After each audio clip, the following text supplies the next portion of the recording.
The famed Acropolis in Athens, Greece, has become a place of protest.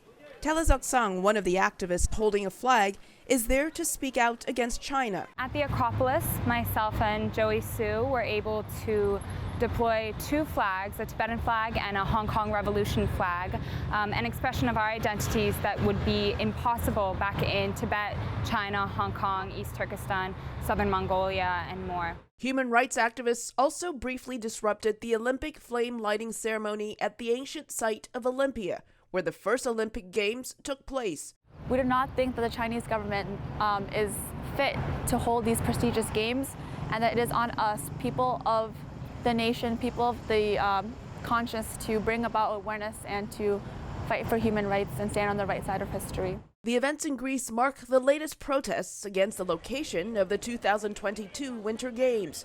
In July, the European Parliament passed a resolution calling on government officials to boycott the Games. The action, prompted by China's implementation of the national security law in Hong Kong, following months of pro-democracy demonstrations.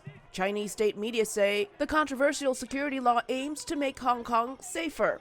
But international observers say it erodes democracy and limits freedom of speech and the right to assemble.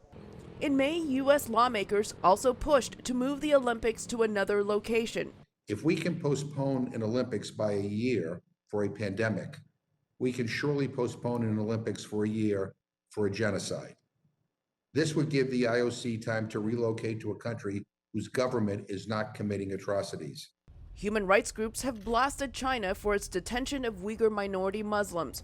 China denies any abuses, saying many Uyghurs are not being detained, but sent to learn vocational skills to help fight poverty. Our struggle with the U.S. and the West over human rights is actually not about human rights in nature. That is because they want to make human rights a big stick to suppress us. Beijing claims the protests against holding the Olympics in China are politically motivated. China stands ready to work together with the international community to reject the politicization of sports and demonstrate a new Olympic spirit of greater unity and support for each other while marching toward the future. A stance activists reject. Human rights abuses and genocide is not a political issue. As the protests and controversy continue, the 2022 Winter Beijing Olympics is scheduled to begin in February. Elizabeth Lee, VOA News, Washington.